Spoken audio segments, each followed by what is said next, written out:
apply these formulas to solve word problems, right? To solve real situations. So today we're going to look at problems involving quadratic relations in factored form. Do you guys remember what the factored form looked like? Yeah. Y equals A bracket X minus S bracket X minus R. Yep.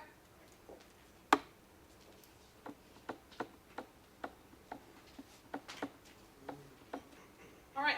So you're looking for two brackets, right, multiplied together. Sometimes you can see something that looks like this, right? You can see something that looks like this, for example. Is that still quadratic? Is that still factored form? Yes, because I can write it twice, right? Yes, I can write this twice. It will be the same thing. So if I have, let's say, y equals x minus 1 squared, that's the same thing as x minus 1 times x minus 1, right? So yes, that is still factored form, right? Because I can write it twice. It's the same thing, right?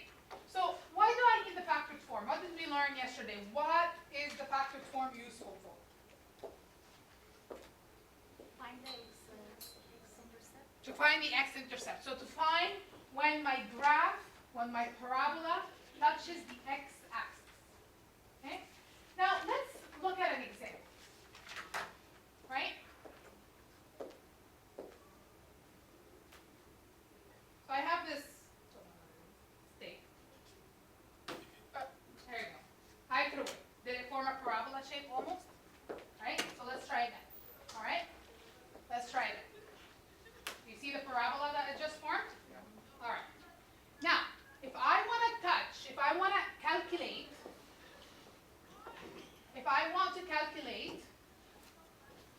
the x-intercept for this, what am I looking for?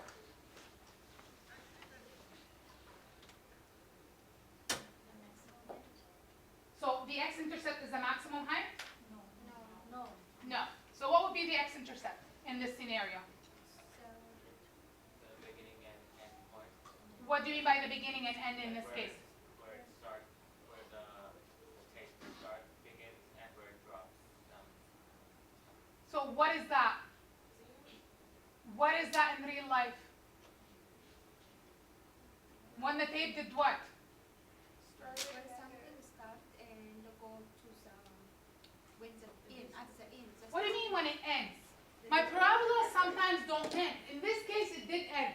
But my parabola sometimes don't end and they keep going down. When did that end? That tape. When was the end of it? The floor. When it touched the ground. So my ground is in this case is the x-intercept. Right? Did it start at the ground? It did not start at the ground. Where did it start? In my hand. Right? So in this case, it did not start at the ground. In this case, it started at a point, right? My height, my hand height, right? It went up and then it came down and touched the ground, and that was the end of it. Because it touched the ground. There is nothing below underground. Right? So in this case, if I'm looking for the x-intercept, what am I looking at? When what? When the tape hit the ground. So I'm looking at when did the tape hit the ground? That represents my x-intercept. Okay? So that's one scenario that we can solve for. Right? Thinking about basketball, or about football, or about a soccer ball, right? There is a soccer ball on the ground. There is the kicker, right? I'm going to shoot it, right? Or they're going to kick it. It's going to go up. It's going to form a parabola. It's going to hit the ground, right? I'm looking for the x-intercept. That means where you kicked it from and where it landed, right? Now this is the case of dropping something. Okay? This is the case when I'm kicking a ball, dropping a tape, doing something. Now let's think about profit. When do you make profit? You saw stuff. when you sell stuff. Now, how about if you went to Costco and you bought a box of chocolate, okay, and then you paid $20 for it. You start selling, right? You sold the first chocolate bar for $2. Did you make any profit? Not yet. No, you're still in loss. You're still lost $18. You still haven't made any profit yet. Okay, you sold 2 chocolate bars, 3 chocolate bars. How many chocolate bars? If you're selling each chocolate bar for $2, how much chocolate bars do you need to sell if you bought it for 20? Right? You have to sell 10. And then now when you sell 10, how much money did you make? $20. How much money did you sell? Did you spend? $20. So now how much money did you make? None. 0. What do we call that? Even. Break even. That's right. You're breaking even. At this point, you made 0 profit. Now, when you sell the 11th chocolate bar, what are you making? You're making $2 profit, and this is where you're going up, right? So at this point, after you sold the 20 chocolate bars or the 11 chocolate bars, you start going above the x-axis. So that point here, when you made $0, what did we call that? What did we call that again? Breaking even, right? When we're talking about profit, we're talking about breaking even. You're making 0 money. Whatever you spend, whatever you made, You're in the black. you're in the, I don't know what it's called. Black, I feel like it's more like when you're in the red, that would be, right? Yeah. All right. Right? So you have to think about all of these scenarios. When are you breaking even? When I say break even, I'm looking for the x-intercept. Okay? Can you guys think of any other scenarios? Maybe, I don't know. Maybe we'll look at some examples. How's that? And then we'll figure out some more scenarios. Okay? But remember when I asked you when it hits the ground, I'm looking for the x-intercept. So I'm looking for the zeros. So what form does it have to be in? Right? Right? When I'm looking for break even, I want it in factors form. Okay? All right. Let's look at this. Can someone find the tape, please, and then bring it back to me? Because I feel that I lost it.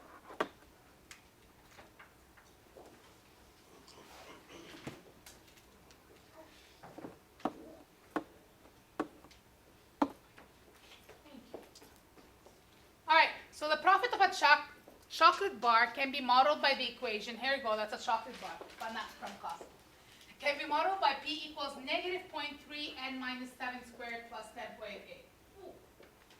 All right, where P is the profit in thousands of dollars, and N is the number of chocolates sold in thousands. So now they're not using Y and X. Is that going to be a problem for you guys? What's replacing Y?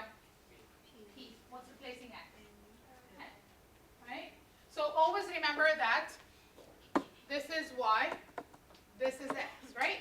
So on my graph, I'm going to have P instead of the Y, and I'm going to have N instead of the X. So P represents the profit, N represents the number of chocolate bars sold.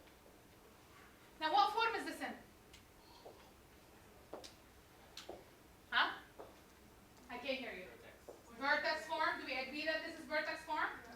Does this look like Y equals A X bracket X minus H squared plus K? Yes. Yeah, that looks like this.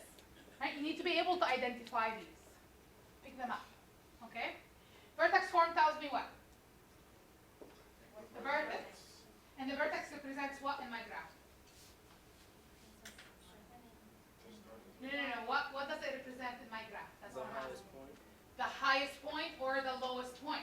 Remember, the vertex represents, in this case, the highest point. Right? Well, guys, you have to understand what the question is asking you for, because you need to be able to know what you're looking for. Right? What am I going to solve for here? What is the coordinate of the vertex, and explain what it represents. So now tell me what the coordinates of the vertex are. So how can you find the vertex from this? What is it? 7 and 10.8. Do you remember that? Do you remember that this and this represent represents your vertex? H and K, right? H and K. So my vertex is 7 and 10.8. Now what that means what? What does that mean? 7 represents what? Yes, but what does it represent in the respect of with respect of my exam? What's X in this case? The distance. What's X? What does X represent? Number of chocolate bars sold. The number of chocolate bars sold. Okay? So how many chocolate bars do I have to sell?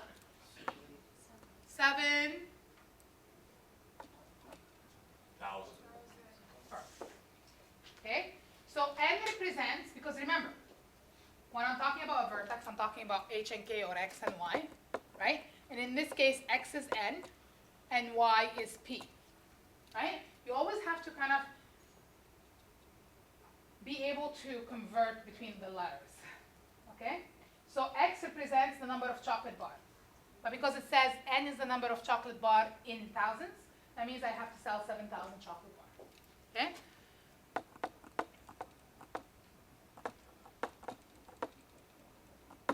To get what?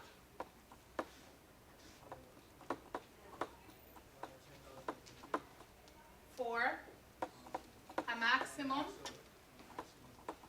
profit of, what did you say, Antonio? $10,800. Right? So remember that this is my maximum point. Right? So if I'm going to graph this, I'm going to get something that looks like this. Right? I'm going to get something like this. My maximum point is at 7,000 chocolate bars, right? And it's going to give me a profit of $10,800.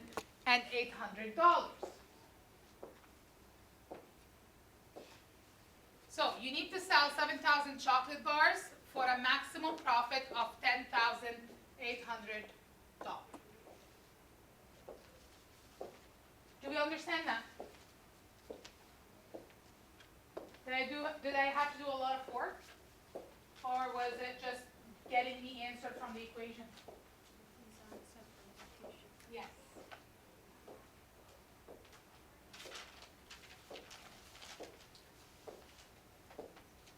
What is the y-intercept, or in this case the p-intercept? And what does it represent? So remember the three forms that we learned. Three forms are what? What are the three forms that we learned? Standard, vertex, factor. Vertex form tells me the vertex or my maximum or minimum point. Standard form tells me the y-intercept. Factored form tells me the x.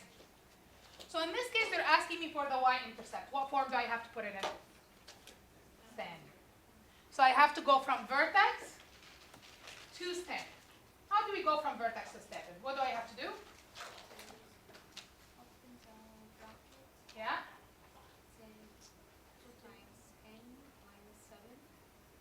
Yeah, so you have to expand. The process is called expanding. Do you guys remember that on your quiz? Where you had to expand, right? So that means I have to go from this form to the expanded form. So n minus 7, I have to write it twice. Okay, what's the first step?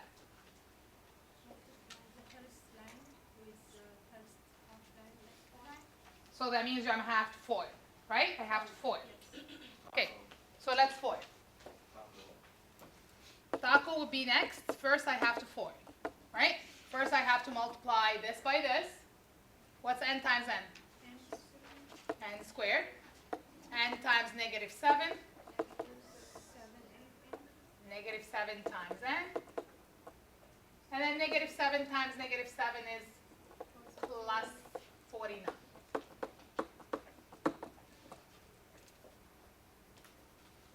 Okay? After FOILing, what do I have to do? Collect like terms inside the bracket. Like terms would be minus 14n plus 49.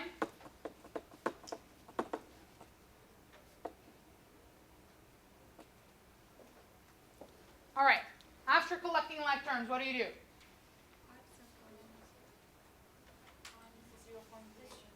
Distribute the negative 0.3 in. That's right. That's when you do the top. All right, so now I have to multiply the negative 0.3 into my bracket. So that's going to be negative 0.3 n squared. What will be the next one?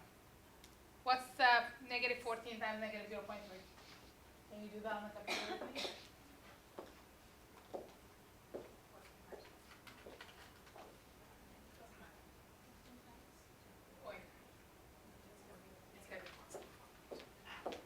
So negative times negative gives me a positive. So that's going to be plus 4.2n. And can you do 0.3 times 49, please? 14.7. And then 14.7 plus 10.8. So just to recap, guys, what I did is I multiplied the negative 0.3 into the bracket only. So negative 0.3 times n squared, negative 0.3 times negative 14n, negative 0.3 times 49. Okay? Yep. Why is there like a negative between 4.7 and 14%? This one? Yeah. Because a negative times a positive is a negative, Okay. right? Yeah. Are we okay with that?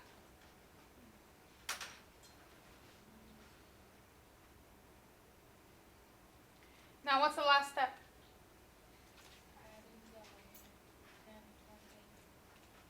Yeah.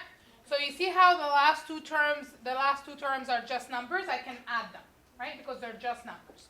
So that's going to be negative 0.3 n squared plus 4.2n minus, what is it? 3.9. Can you guys check that for me?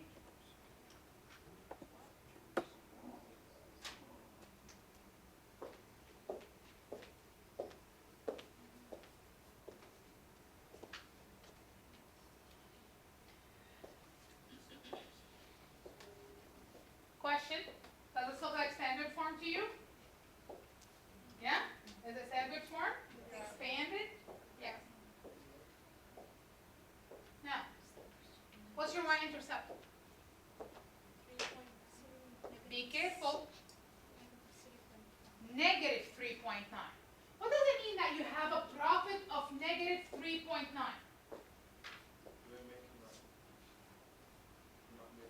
You're not making a profit. What are you making? What's happening? Losing money. You're losing. How much money are you losing? In the red. Oh my God. How much money are you losing? $3,900. $3,900. So that's your initial, right?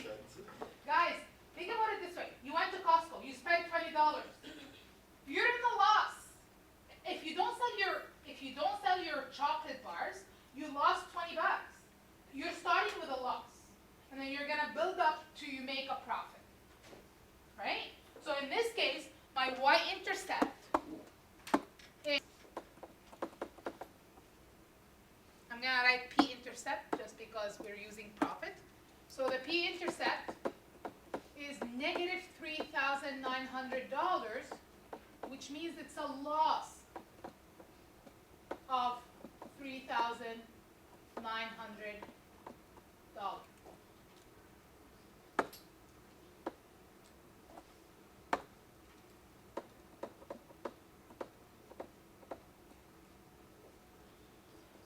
That's your initial, that's when you started. You spent $3,900 on maybe machines, on people, right? On material to make your chocolate, right? Or to buy your chocolate or whatever it is.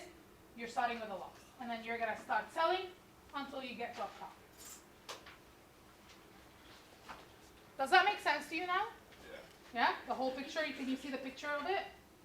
Alright.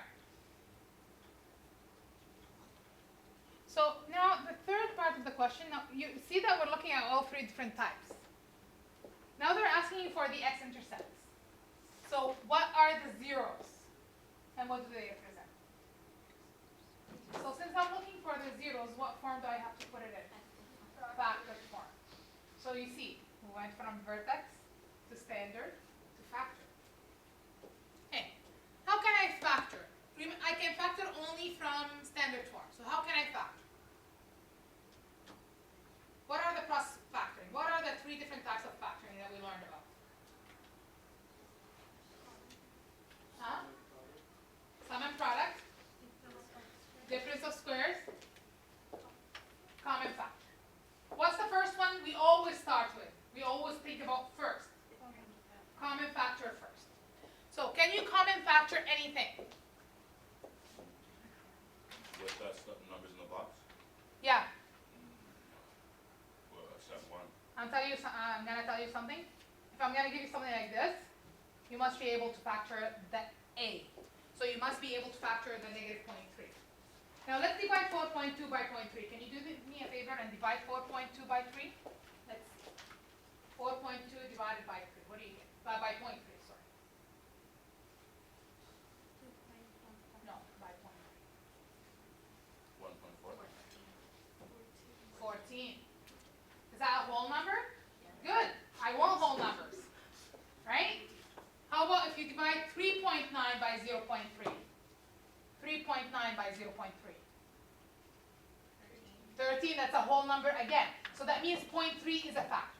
Now, I'm telling you something that most likely, if there is a number in front of the n squared, I'm looking for you to factor it out. Because we only learn how to factor if my a is 1. Okay? So, we're going to have to factor out the 0.3.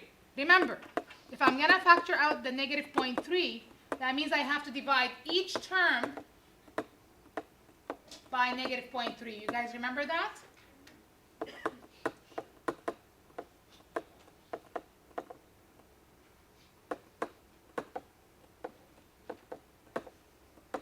Remember that part? So if I do the greatest common factor, I write it outside, and I divide each term by it.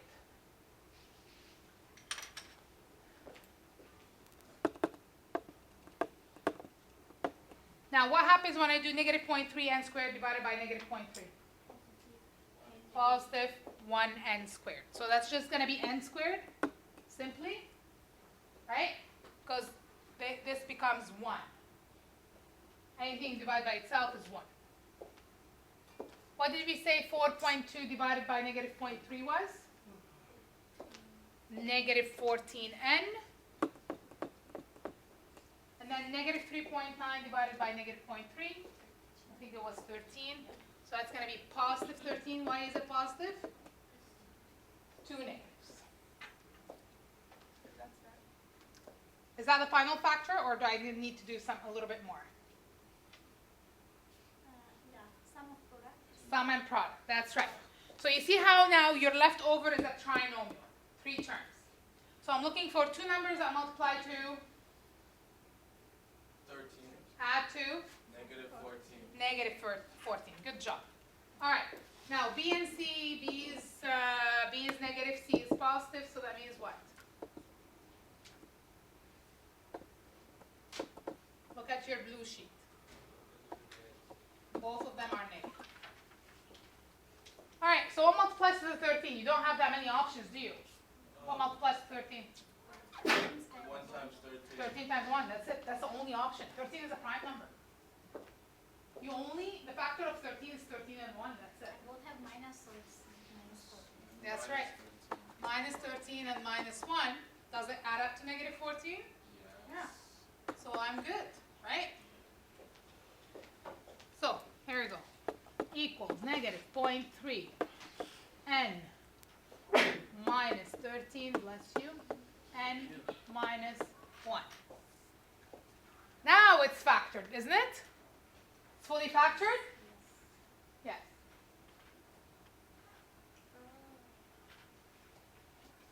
Now, does it look like this? A, x minus r, x minus s. Good. Now, factored form, so I can find what? What do I need to find in factored form? The zeros. The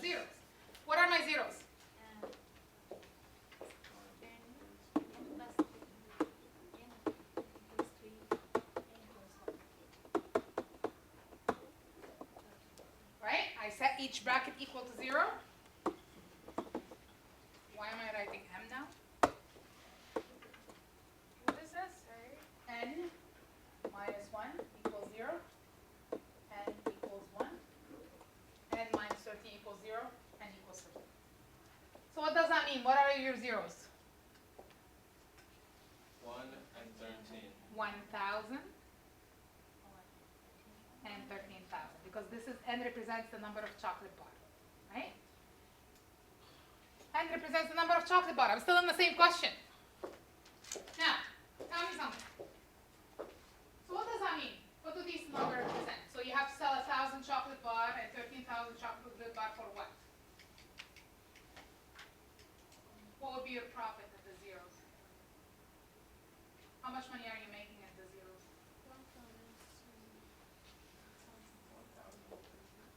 Okay.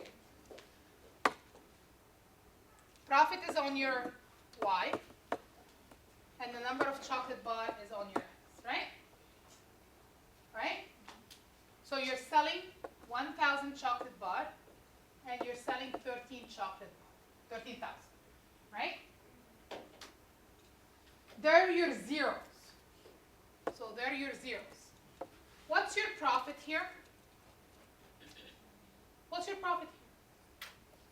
This is your profit. What's at this point? 0. 0. And this is your positive profit, right? And right here is your negative profit, right? So at the X, how much profit are you making? 0. What do we call that? Starting point. No. What do we call that? Breaking even. So the zeros are your breaking even. Get used to it. Okay? So if you sell 1,000 chocolate bar, you're going to make 0 profit. And then if you sell 13,000 chocolate bar, you're going to make 0 profit. Damn. Yeah. What would be the best number to sell? What would be the best number that gives you the maximum profit? What was it? 7,000. Right? 7,000 chocolate bar is going to give you the best profit of, I think, $10,000, something like this. Right? Now, why is that? Why, if you make 13,000, you're going to make 0, even though you're selling more than 7,000? Why do you think? It's not, the answer doesn't have to be right. Why do you think? Because you have to maybe spending more money to start the business up That's again. right. Or re-up or some shit. I don't know. That's right. Maybe you want, if you're making these chocolate, right? You want to probably now put a new machine, because now you don't have enough machine and manpower to actually make that number, right? After 7,000, you probably have to start, investing more in people, more in machines, more in products, right? Material to make, right? So that's why you're starting making less money. Alright? What do you guys think about this question? It's a fun question. I don't know, miss. Like, Do you think that's like if you are in business or if you are in real life, right, situation, would you solve something like this? You're the accountant. What? What do you need an accountant for? Use your brain. This is more like this is what they actually do, right? This is how they actually decide if they want to hire people, if they want to fire people, if they want to buy more material, if now it's the time to buy a new machine, right? Am I making enough, right? In factory, right? Am I making enough money? Am I making enough sales to invest in another machine so I can actually grow my business, right? Supply chain. If you are doing like little machine, even if you want to open your own plumbing company or HVAC, right? Do you need to hire more people? How much money are you making? How many sales are you making? All of these. They come back to solving problems like this, right? Because the whole idea of business is not to lose money, it's to make money, right? So I need to buy new drills, right? You want more than break even, right? Because you want to live. You don't just want to pay bills. All right. What? All right. Life is tough.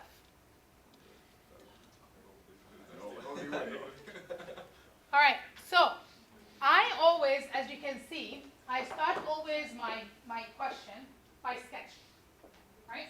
That's what I do. The first thing I do when I read a question, first I sketch it, and then I have to change my sketch a little bit, right? Because I sketch it in a way that, well, I think this is what's going to happen. But what I know is, does it open up? Does it open down? At least I need to know that, right? And I can tell that from my A value. Is my A value positive or is my A value negative? Now you're going to have to consider these key features. How many times when you said initial point and I said, no, it's not your initial, it's not your start? What's my initial point?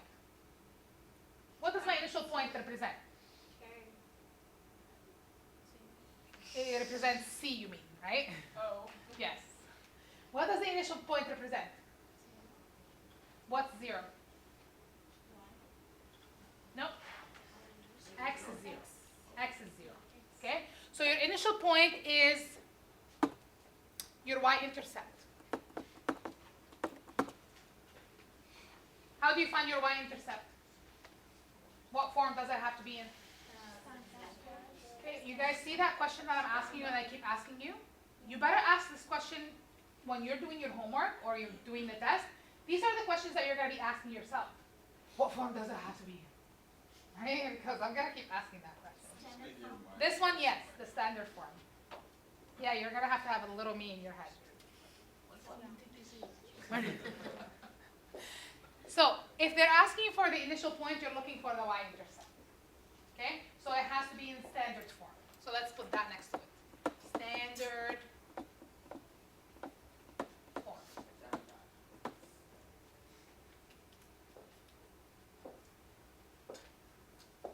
How about break even or point or break even profit or break even distance or when the thing hit the ground? You're looking for the x-intercepts or the zeros. Yeah. That's correct. See? You guys are now thinking before I ask. Perfect. Love it.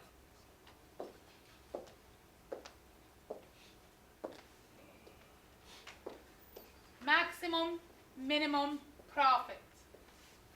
Maximum, minimum profit. What am I looking for? The vertex form. That's right. I'm looking for a specific value in the vertex. What is it? Because I'm looking for the maximum or minimum profit. I'm looking for the optimal value, right? Which is what value of the vertex? H and K. Which one of them? K. Okay. Yeah.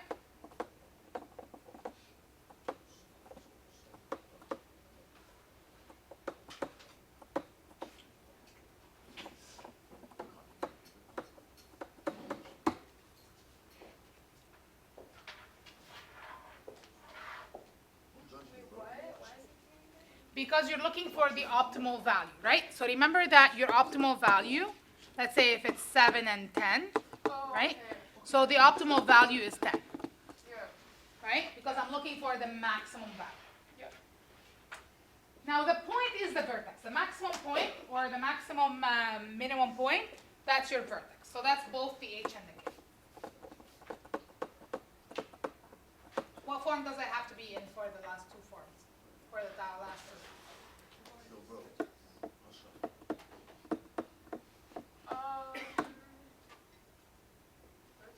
Yeah.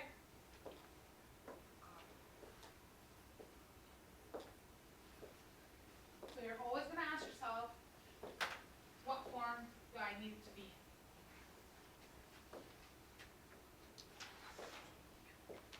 So the last two are almost the same thing then? Yes. So this one, because it's looking for the optimal value, so you're looking at a specific value of the vertex.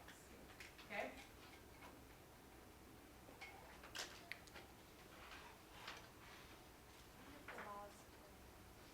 Vertex form? You didn't get it? It's asking you for the point. Point means two values, x and y, right? At which the maximum or minimum occur. So if I have this, right?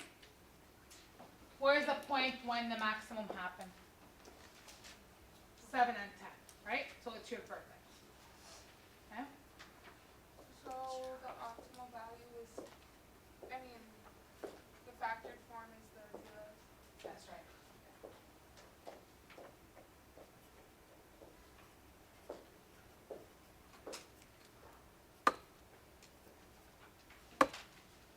All right, so here's what I want you to do. I want you to see, this is kind of a similar question, but we have, in this case, we have a soccer ball, okay? Where instead of y, we're using the height of the soccer ball, and instead of x, we're using the distance from the kicker, okay? So remember, there's a soccer ball here, I'm gonna kick it, right? So my horizontal distance is the x, or